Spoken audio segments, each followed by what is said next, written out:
Well, thank you for staying with me, and thank you to Bull Country Compost, another product that we are selling a lot of. A lot of you have seen the effects of the Bull Country Compost in your soil and how it has amended and made your soil so much better, and your plants are doing so much better. Not just your vegetable gardens, but your flowers just do so much, just an amazing difference between flowers that are grown in soil that has been enriched with Bull Country Compost and ones that have not. Just an amazing difference. So come on out to the store and grab a bag of Bull Country Compost.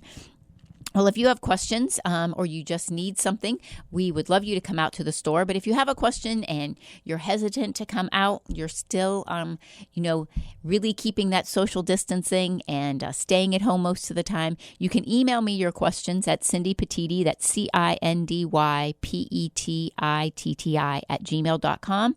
You can go to our Facebook page. That's probably the fastest way to get an answer, is on our Facebook page and message us your question. Our Facebook page is Anthony Petitti Organic Greenhouse, and just push the message button and you can message us your question, or you can give us a call at 330-455-5997. If you're coming out, it's 5828 Columbus Road, right there on the corner of Columbus Road and Broadway in Nimishillen Township. If you do need something and you are still not going into stores, we still are offering curbside service and also delivery if you need that to be. Now, we do also offer regular deliveries of mulch and topsoil and Bull Country Compost.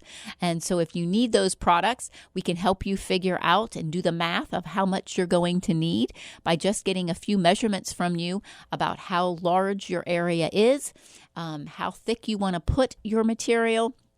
We can figure up how many cubic yards of mulch or topsoil or compost that you're going to need, and we can deliver it right to your home, dump it in the driveway, and you are set and ready to get your projects underway if you haven't already done so. We got a shipment of perennials in this week. So if you are one that loves perennials, and those are the plants that you plant once and they come back year after year after year for many years, you don't like the annuals that you plant every year. We just got this beautiful shipment in on Wednesday.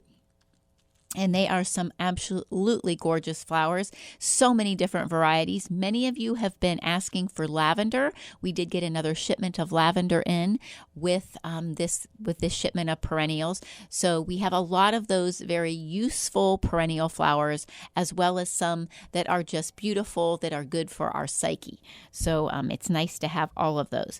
Another thing that many places are out of, that many of you have been calling about or coming out to see, is potting soil. And I think that just like, we have talked about in the past few weeks about places being out of vegetable plants and out of flowers because many people are gardening this year, that potting soil has been sold out as well. So just want to assure all of you, we got another shipment of potting soil in. So if you are in need of potting soil, we have it at the greenhouse. And we still also have a nice selection of vegetables. Now, there are some things, of course, that we are sold out of. If you need a particular tomato, that variety might be sold out, but we do have great substitutions for you if you still are wanting to plant a garden. And it is not too late to get a garden in. Container gardening at this time of the year is great because you can grow things a little faster in potting mix, or if you put a potting mix into the ground, your root system will start off a little more quickly. And so be encouraged. It's not too late on the 13th of June to start your garden. We are open today until 4 o'clock. We opened at 8 o'clock this morning. We're open tomorrow from 11 to 3, and we're open Monday through Fridays from 8 a.m. till 6 p.m. So today until 4, you can come on out. We'll help you make great selections for your vegetable plants, get you your potting mixes, and some beautiful flowers to go along with them. So please come on out.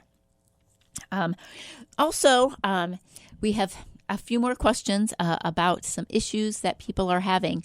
And I did a consultation with a nice couple Clint and Alyssa this week, and they bought a new house, and it wasn't a brand new house. It was new to them, though, and it had a very extensive landscape. The previous owners had done a wonderful, wonderful job landscaping it, but they were a bit overwhelmed. And so they had these questions about some of the plants. So I went out and did a consultation with them. We walked around their property and saw all of these beautiful plant material that they didn't know what they all were. Actually, there were a couple things that stumped me as well.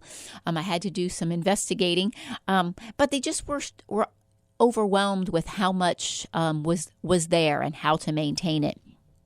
And so one of their questions was about this ivy that was growing in the beds, and it was very beautiful ground cover, but it had started encroaching upon several of the shrubbery.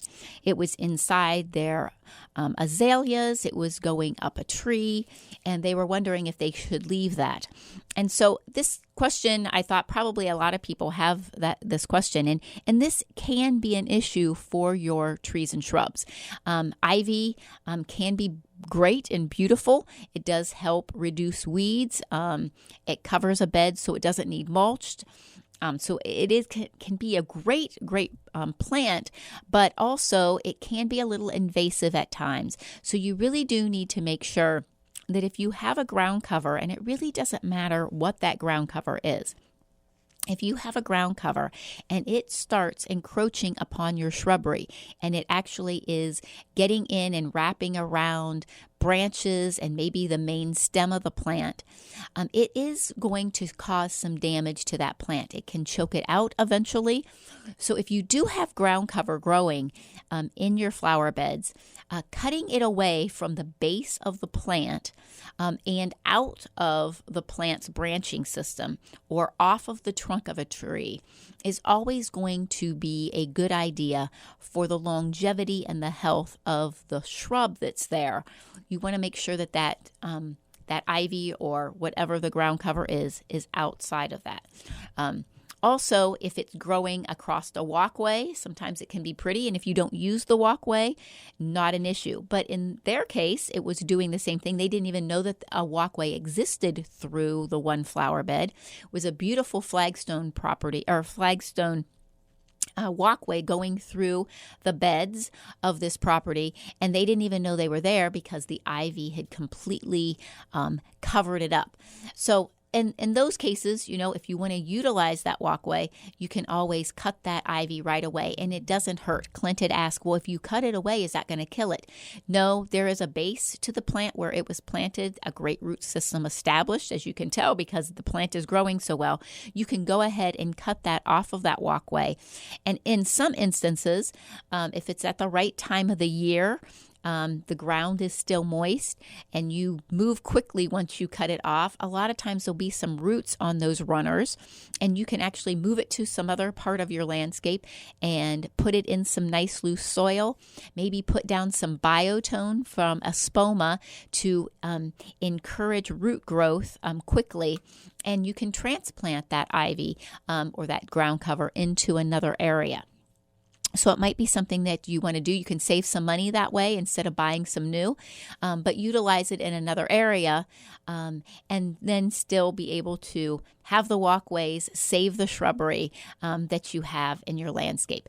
Remember transplanting. We still are getting a lot of questions about transplanting. When can I transplant? Can I transplant now? Remember a little rule of thumb that I've always told you, a month that has an R in it is okay for transplanting. If it doesn't have an R in it, it's not a good idea to transplant. So remember, May, June, July, August, no transplanting. You can transplant September, October, November, and I like the end of September, early September. It's still like summer.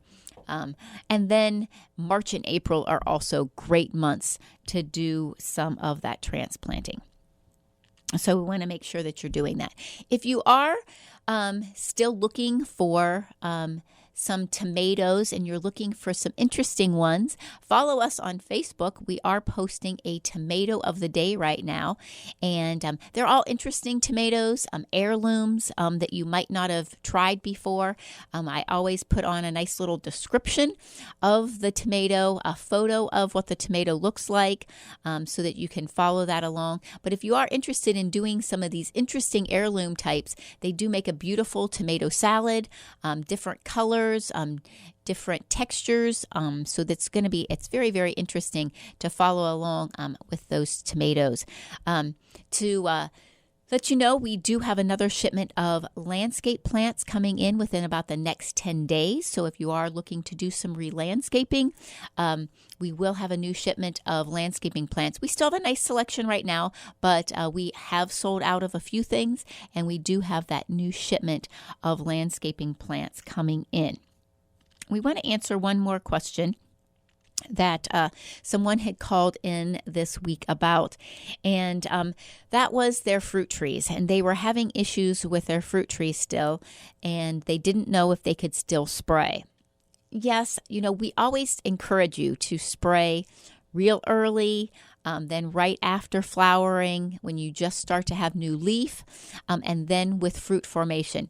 But remember, if you missed those first two, it's never too late. You still want to do one, especially if you have had some issues in the past couple years with insects or diseases.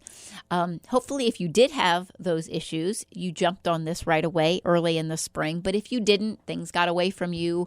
COVID-19 caused all kinds of craziness to happen in our minds and not get things done that we wanted to. It's still okay. The organic orchard spray is great, or you can use that all seasons oil also. You just want to make sure you're not spraying an oil-based product in the middle of a hot day. Do it in the evening or early in the morning. But you still can get those sprays on so that you won't have some of those issues with your fruit trees. And you can actually, if you see something coming on, when you're using an organic, that is the other benefit of an organic spray. You can spray right up till the day of harvest and not have to worry about anything.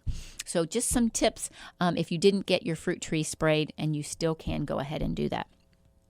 Well, just a reminder, don't forget, we will be back here with you next Saturday morning at 8 a.m. right here on the Light 95.9. Come on out to the store today. Let's get your gardens in so that you have some beautiful harvest in the fall. Thank you so much for being with me today, and have a blessed week.